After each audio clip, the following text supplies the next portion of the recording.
Ah tiens, bonjour. Bienvenue à l'émission La Maison de campagne.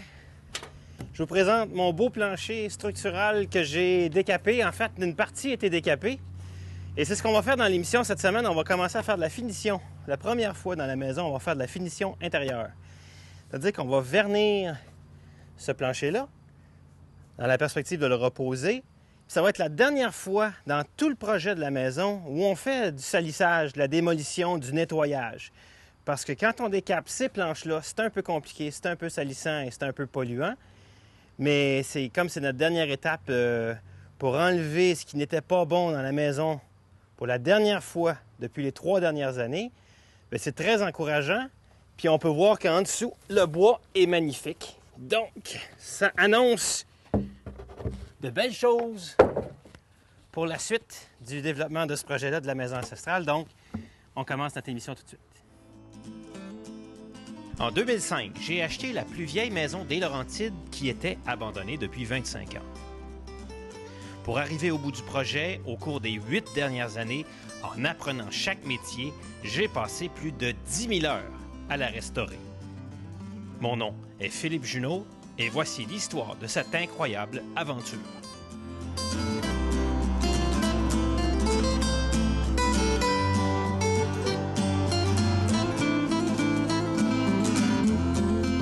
Ma maison de campagne est une présentation des accessoires de cuisine et de salle de bain Kohler.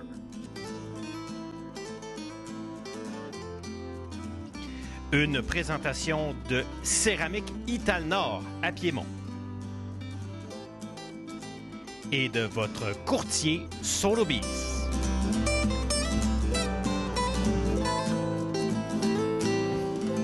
À l'intérieur, qu'est-ce que ça a de l'air? On a enlevé tout le plancher, enfin en partie le plancher, puis j'en ai encore à enlever beaucoup plus par là-bas. Mais je ne veux pas l'enlever tout de suite parce que là, je vais avoir des planches, je me marche déjà sur les pieds un peu partout. Fait que j'aime mieux les finir, les vernir, puis les installer avant de continuer à en enlever d'autres. Parce qu'à un moment donné, je vais me perdre et c'est un peu comme un casse-tête parce qu'il n'y a pas un morceau qui est de la même forme que l'autre. Même si le travail ici d'embouffetage a été très, très bien fait, puis ils ont l'air d'être à peu près pareils, il n'y a rien qui me dit que le morceau qui est là-bas va se marier avec celui-là. Donc, je les garde un à côté de l'autre dans le bon ordre dans lequel ils ont été démontés et dans lequel ils seront remontés. Fait que c'est ça qu'on fait aujourd'hui. Par contre, avant de les réinstaller, je vais prendre soin de venir décaper les poutres qui vont les recevoir dans cette section-ci sur 10 pieds. Parce que là-dessus, on va vouloir appliquer une finition qui va être plus belle que ce qu'on a en ce moment. Puis un peu plus par là-bas, on a d'autres couleurs de gris qui est en dessous d'une finition de petites moulures. Fait qu'on a beaucoup d'ouvrages à faire. Mais si on peut juste une section à la fois, décaper ces côtés de poutres-là, faire la finition de ces planches-là, puis les réinstaller au fur et à mesure, on va tranquillement s'encourager, puis en même temps se donner de la place pour travailler. Regardons ça. Expérimentation contrôlée qui a pour titre. Afin de s'assurer qu'on ne fasse pas une erreur quand on va appliquer le produit de finition sur notre planche de bois de BC Fir qui a été décapée. Parce que ça a quand même pris 3-4 étapes à faire. Puis on va vous montrer tantôt comment on a fait ce décapage-là. Je me suis pris une planche qui n'était plus bonne, qui était pourrie en partie. Et j'ai appliqué en différentes phases, différentes couleurs. De la cire, de la pâte à finir, de la cire des ébénistes anciens à différentes couleurs, un vernis au latex, un vernis mat, un vernis brillant, un vernis semi-brillant. Puis on est arrivé à la conclusion que ce qui fait le plus ressortir la couleur naturelle du bois, c'est un vernis à l'huile qui s'applique au pistolet et qui est semi-brillant, donc semi-gloss. C'est ce qui fait ressortir le plus la couleur, puis c'est ça qu'on va aller appliquer dehors. Avec ces pistolets-là, c'est bien important de faire un petit peu de jet avant à côté. La couleur, elle change.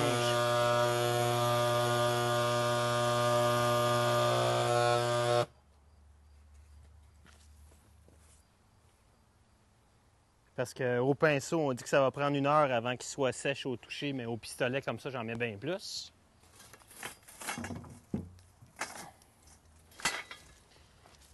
Les mettre là pendant 2 heures, 3 heures, puis ça sèche.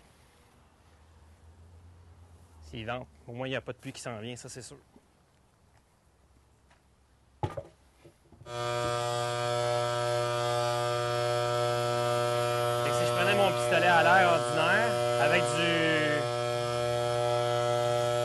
vernis comme ça, il faudrait le diluer. J'arriverai pas au résultat final que je veux.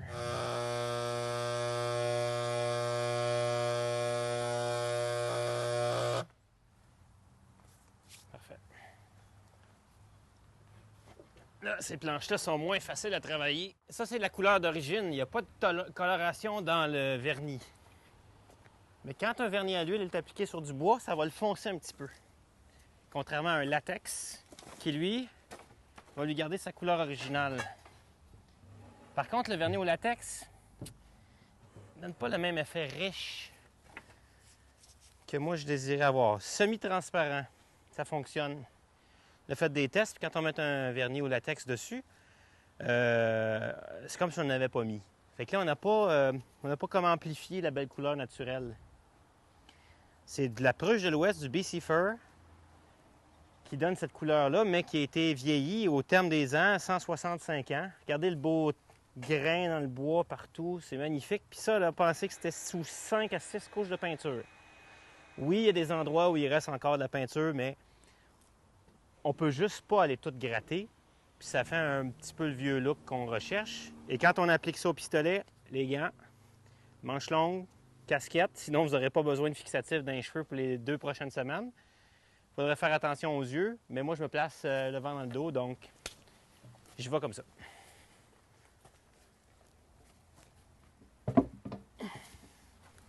Comme ça va sur le plafond, on n'a pas besoin de mettre un vernis qui va être cristal super dur.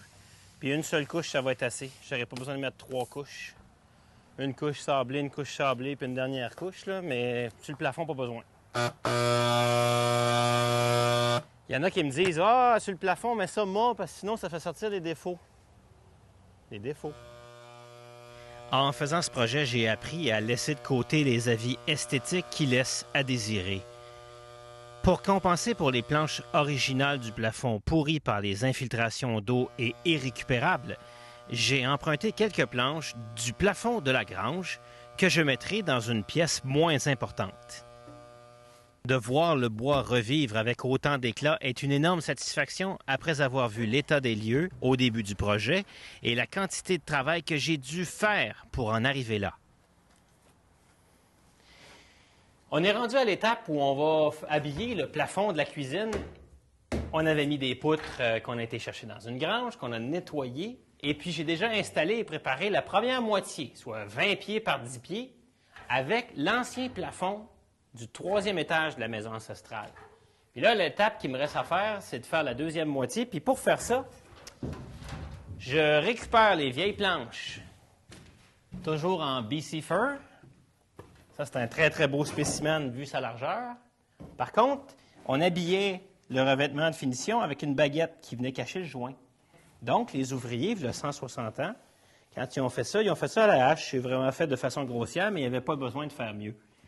La planche, elle, a été mise à niveau au rabot. Ça a tout été raboté pour mettre ça droit. Mais sur les côtés, ils ne l'ont pas fait dans ce cas-ci. Ils l'ont fait dans le cas du plancher embouffeté de la maison, mais pas pour le plafond. Fait que là, mon travail consiste à faire, pour pouvoir les marier une à côté de l'autre, sans mettre de baguette, comme j'ai fait là-bas, à les mettre sur la dégauchiseuse, ou la dégo, comme disent les paresseux, que j'ai installée sur un beam que j'ai pré-testé et qui fonctionne. Je vous amène voir ça.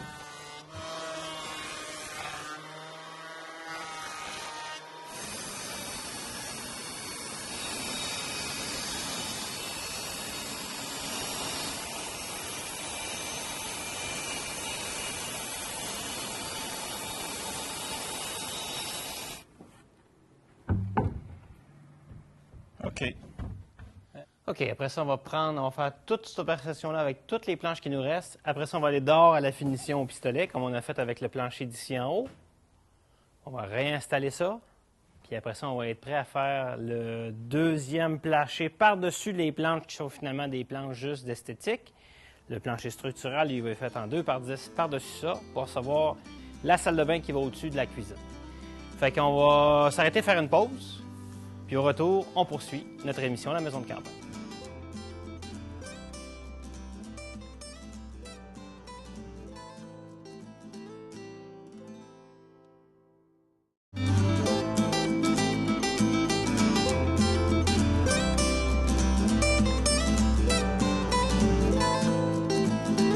Les dollars du Dominion. Qui disait ça? Séraphin. Violachine.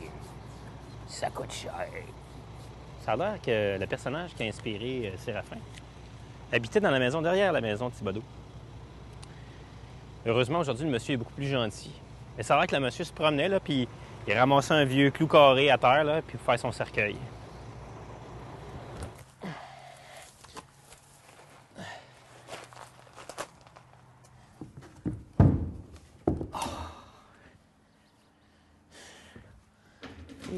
Bon, maintenant qu'on a réussi à rentrer le beam, la poutre qui va faire tout le 30 pieds de long pour aller s'attacher dans le mur là-bas, le défi va être de le monter là parce qu'il doit peser à peu près 450 livres et que je suis seul pour le poser. Donc, il va falloir que je me serve de ma tête beaucoup plus que de mes bras. Ce qui fait grandement plaisir dans la maison, c'est que depuis le début du projet, quand j'ai acheté la maison, ici, c'était l'ancienne cuisine. Ici, il y avait eu du dommage d'eau parce que la lucarne qui était là coulait, avait brisé la poutre qui était là, puis les planches du plancher étaient tout pourries. Le monde rentrait dans la maison et disait « Oui, mais il y a un trou dans le plafond. » OK. Après 3 ans d'efforts, on est rendu à la pire étape, puis on a enlevé cette portion-là, puis ça fait grandement du bien, puis on voit tout l'espace. On pourrait choisir de faire un plafond cathédrale, mais ce serait du gaspillage d'espace. Ce serait très beau, par exemple. On n'est encore pas arrêté sur le design de l'aménagement intérieur, puis ça pourrait être tentant. En passant, ça, c'est pas pour me pendre, ça, c'est plus maintenant, ça va trop bien dans le projet. C'est parce que la poutre qui était là, le temps de la couper, était suspendue pour ceux qui avaient des problèmes. Ce qu'on va essayer de faire, c'est de prendre cette grosse poutre-là, la lever à bout de bras, puis aller la rentrer juste là, de sorte que on va avoir dans la maison un 30 par 30 avec une poutre tout le long de la longueur, ce qui va permettre d'enlever les pattes de soutien intermédiaires, sauf une qui va être appuyée ici dans le béton. Et cette patte-là va être habillée de briques, la même brique qui habillait les anciennes cheminées. 30 pieds, 5 pouces et demi. Puis on va y enlever 1/8 de pouce pour être sûr que quand on arrive en haut, on ne soit pas fait « elle passe pas ». Donc, on va la couper tout de suite parce qu'elle, elle a 32 pieds. Puis on va manipuler 1,5 pied pour rien. Déjà que ça pèse 450 livres.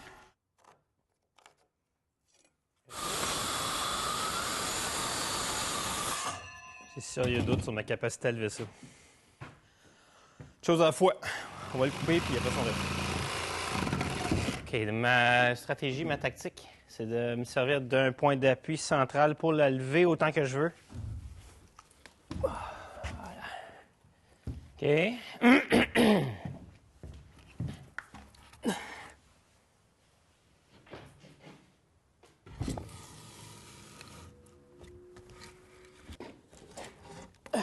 Bon. Au pire, après, si elle est trop prise, je vais la couper. C'est pas grave. Je vais me faire l'inverse. La redescendre. On va voir si ça fonctionne.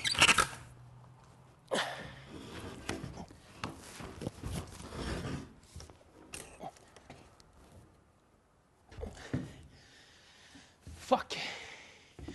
Ça va être trop. Donc, il faut que je la lève là à 100% de sa charge. Capable de remonter ma corde. Puis capable de jouer avec.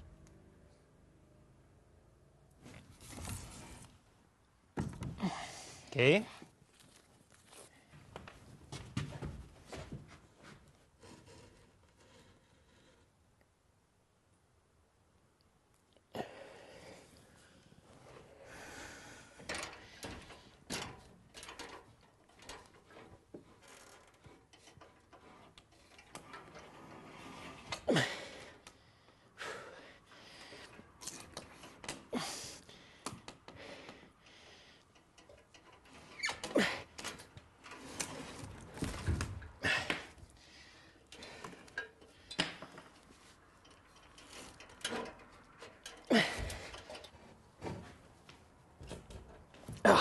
crampe dans le mollet.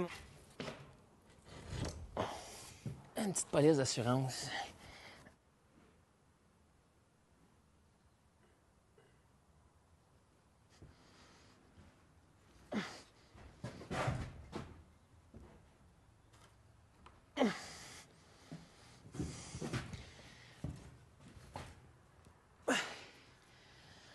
Ça va tomber, là, mais...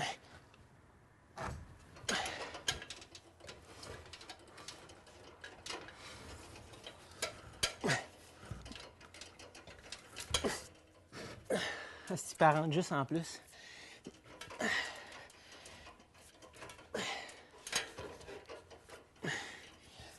Elle commence à être coincée, là. Ah ah! Tadam! Hey, hey, hey, hey, hey! Youhou!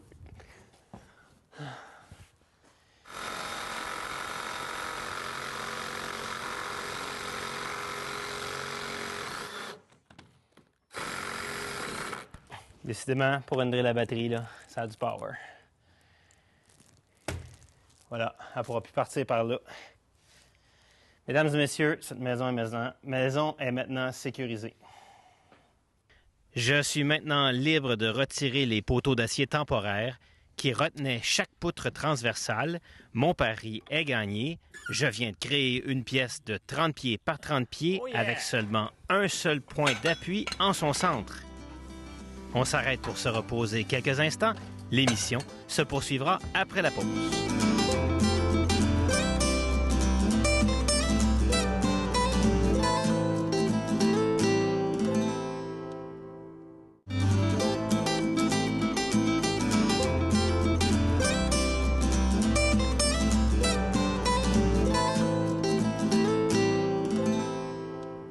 De retour à ma maison de campagne où j'ai amorcé le recouvrement de la fondation avec de la pierre des champs. Ce que je fais là, je vais mettre du ciment là-dessus. Blablabla. Puis là, je vais venir poser une pierre, puis là, je vais mettre une patte que j'ai pas. Grande de même, ça prend des tabarouettes de patte. Ça, c'est un truc qu'un vieux monsieur ici m'a donné. Au lieu de faire juste du ciment sable pour tenir de la roche quand c'est mouillé, tout ça, ça va pas bien. Fait que un petit peu de ciment Portland avec du ciment sable, la recette est indestructible.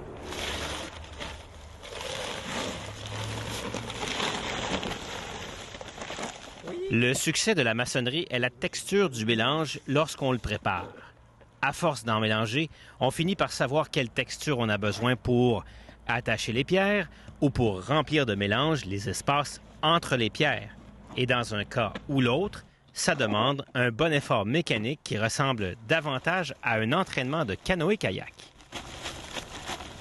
Faire attention de ne pas trop en mettre, sinon on rajoute de l'eau.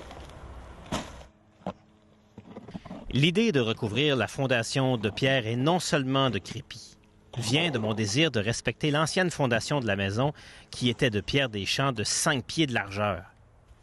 Le prix de la pierre des champs étant exorbitif et que j'ai besoin de pas moins de 1000 pieds carrés, il m'en coûterait pas loin de 15 000 $ pour refaire les 4 premiers pieds de la maison de la fondation qui est exposée. Et si je le faisais installer, il ne m'en coûterait pas loin du double. Pour m'en sortir, je me suis fié à ce que la Terre produit. En consultant les photos aériennes des fermes des Hautes-Laurentides prises durant la Deuxième Guerre mondiale, on y voit des kilomètres de clôtures de pierre mises en place par les premiers défricheurs qui ont labouré leurs terres pendant 100 ans. 70 ans plus tard, ces tonnes de roches plates sont enterrées sous une nouvelle forêt, mais les pierres s'y trouvent toujours. Je suis allé déterrer ce dont j'avais besoin et ai ramené ça chez moi avec une petite remorque à raison de 64 pieds carrés à la fois, soit à peu près 18 voyages. Ce travail a demandé énormément d'énergie. À comparer de ça, l'installation sera un vrai plaisir et un jeu d'enfant. Et en plus, ça donne à tout le quartier le concept que je ne ferai pas de demi-mesure pour le côté esthétique de l'extérieur de la maison. Encore aujourd'hui, la plupart des gens qui passent devant la maison sont certains que toute la fondation est en pierre des champs et pas seulement recouverte de pierre.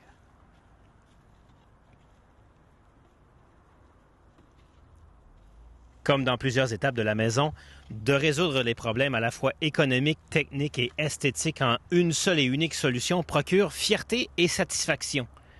Ça aura vraiment valu la peine de passer une trentaine de jours juste sur cette étape. Et en plus, la musculation s'est faite sans aller au gym.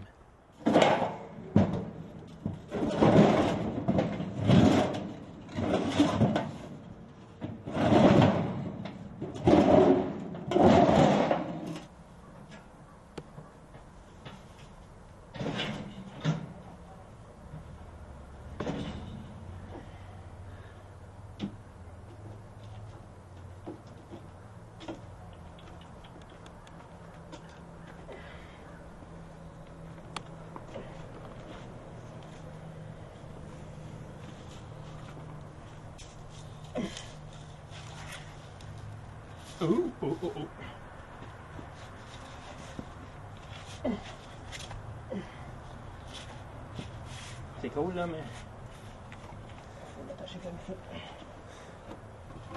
On s'en va faire la pause? J'en ai besoin. Et de retour dans quelques instants à ma maison de campagne.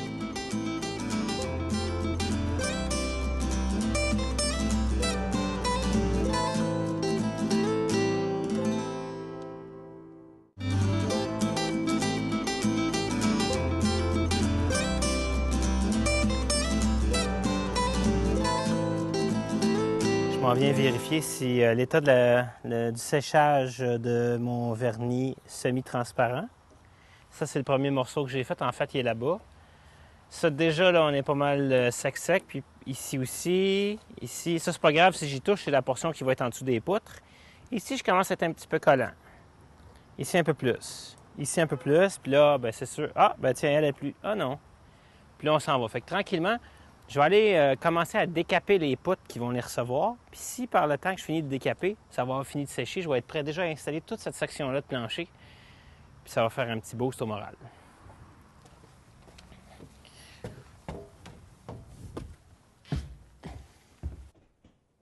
En remettant le plafond en place, on va maintenant couper officiellement les 2 étages complets de la maison. J'ai donc mis une croix sur l'option esthétique de garder dans la maison une section cathédrale sur les 2 premiers étages. Comme dans tout projet, il y a des compromis à faire, mais comme au 2e, on a déjà un sommet de pignon intérieur à 16 pieds, nous aurons cet effet cathédrale de toute façon au 2e, dans les chambres et dans la chambre des maîtres.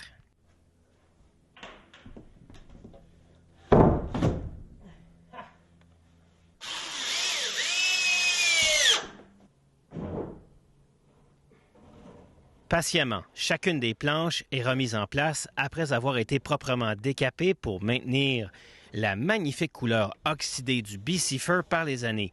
Et son vernissage assurera que la couleur sera grandiose pour les 250 prochaines années.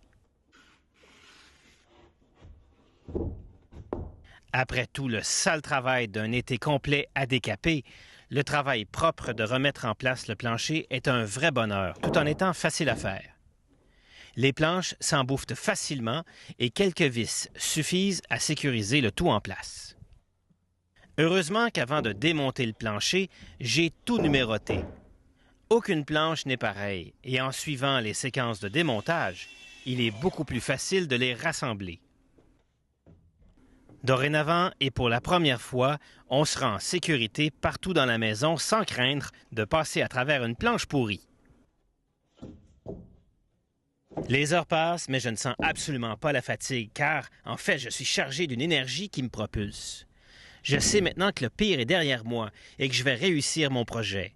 C'est la première fois que ce sentiment profond de fierté m'envahit. Les dernières planches auront besoin d'un peu de coupe et de préparation. Il ne faut pas que je me trompe, car j'arrive absolument juste dans mes quantités. Il faut penser à tout, même aux fils électriques qui viendront alimenter une partie du 2e. Bien sûr, avant de crier victoire, la dernière planche va faire ça difficile et demander le quadruple du temps d'installation que les autres. Mais, pour bien faire le travail jusqu'au bout, ça en vaudra la peine. Même ma scie à batterie commence à être fatiguée. Mais comme consciente de l'importance de ce moment, elle va se rendre au bout de sa tâche.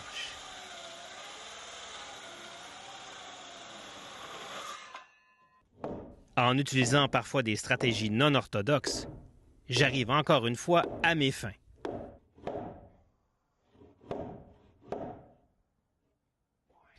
Le dernier morceau du puzzle résiste car dessous, les poutres ne sont pas droites. Mais comme je ne veux pas mettre de baguette aux joints du plafond et du mur, c'est par en dessous que je vais lui faire de la place.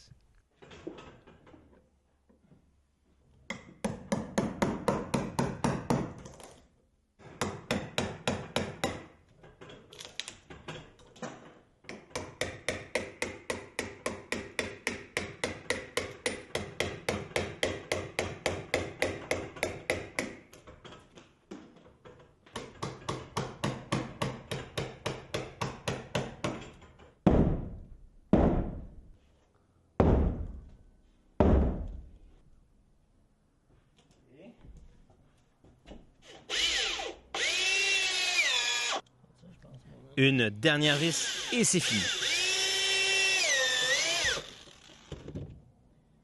Tadam! Ça y est, le plancher est posé.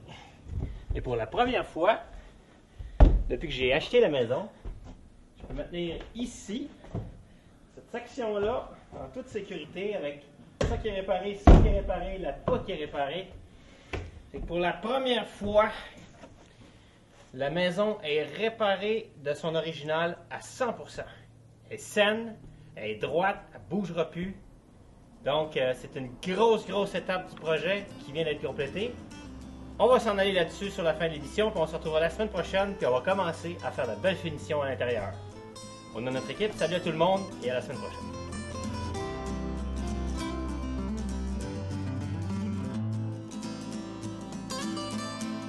Ma maison de campagne vous a été gracieusement offerte par les accessoires de cuisine et salle de bain Kohler.